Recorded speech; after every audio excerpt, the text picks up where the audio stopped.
Next to the stage, put your hands together for Matt McGarvey.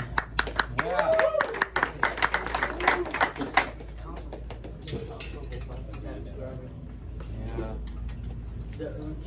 I am the OG. You are. I'm not the OG.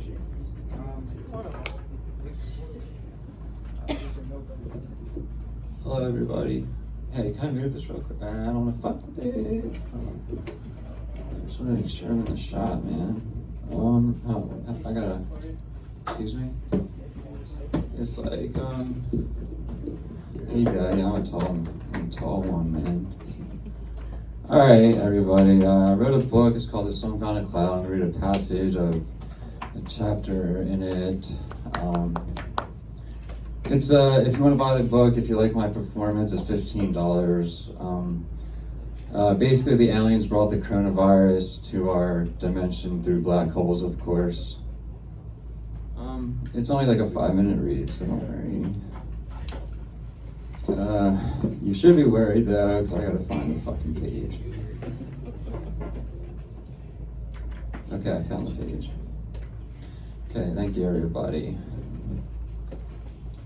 Alright, so we drive the car down to the train station once again.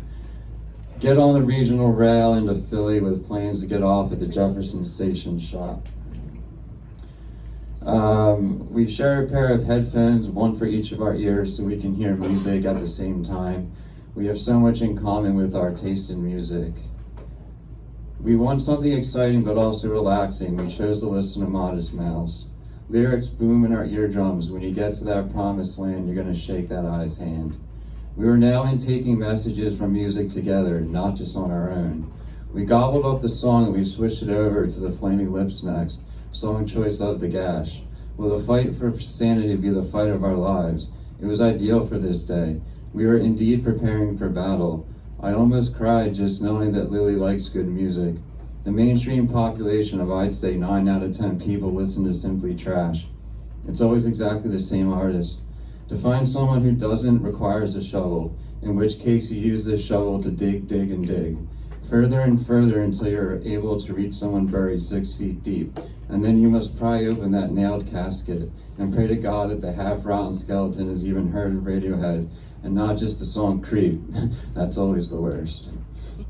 And then you go around the whole entire cemetery digging every grave looking for that one solitary corpse that actually does listen to real music. Dead body after dead body, it's not an easy task in the slightest. It will take years of mental anguish and persistence and patience, but the longer it takes, the sweeter it will taste when you finally find that one cold, dead, morbid soul. So I look at Lily over her shoulder. She has no idea what I'm thinking about right now. I love her so much. The train screeches at our stop and I nudge her shoulder to get up. She was next to the aisle. I should have given her the window, but I haven't thought of it. I kind of regret that. But we hop right off the train right before the doors close. They never give you ample time. I can smell the rubber burn of the train station when we get out, and we walk up the stairs into the daylight. We were both still a little bit high, which made Philadelphia that much more fun and colorful. We were looking for other siders or other aliens. We didn't care which. Either one would help our cause. So we inevitably head into a record store around Rittenhouse Square called the Dinosaur's Elbow, a potential hotbed for other siders. We walk into this store, which is much larger in size than Habitat Records. The owner has got some Led Zeppelin playing, I think from the album Houses of the Holy. You can even hear it from the outside through the screen door. It fit for the day, for the close to summer weather we were having. He nods his head at us when we enter the door, which rings a soft bell. He smiles warmly, genuinely, and says, "Welcome." I already like the owner. I am quick to judge character. The place has no other shoppers. We look around cautiously, but act as though we're only there to shop, which honestly we half were anyway. So I'm looking through the rock section, which incorporates anything from classic rock to alternative, but yet all genres, including an amazing and elaborate hip-hop section, which I turn to next. I found some Tribe Called Quest, and I eventually bought a record by them, People's Instinctive Travels in the Paths of Rhythm. Not only did I really like the smooth 90s hip-hop sound on it, but the album title was sheer perfection to find at this time. Even better than Black Sabbath's Paranoid back with Debbie. Lily was over by the section still. She already had a stack cradled in her arms. I found this very cute. I loved her so much. I walked over to her and I asked what she found so far. She found some Phil Collins and countless jazz records that I wasn't familiar with. So I asked the owner if he could hold my Tribe Called Quest record at the counter while I continued looking around throughout the store. Of course, he said. He was really nice. I liked him a lot. I browsed the CDs and cassettes as well. Picked up a few metal cassettes. I always found that metal was made for the cassettes. I even found a nice copy of Dio's The Last in Line, some hard rock like AC/DC as well for cheap. I honestly started to forget why we even came here in the first place, and I could tell Lily did too when I looked at her and she looked back at me. We both told each other inside of our heads that we were high, and we totally forgot to look for other siders. We both smiled and cracked up with all the shit in our hands that we wanted to buy. So I gave the owner my CDs and cassette tapes to hold for me as well. He said absolutely. So I looked at him for a few seconds, and he had a curious look on his face. He kind of looked like he was wondering whether me and Lily were other siders too. But it could have just been my imagination. I had to play it safe.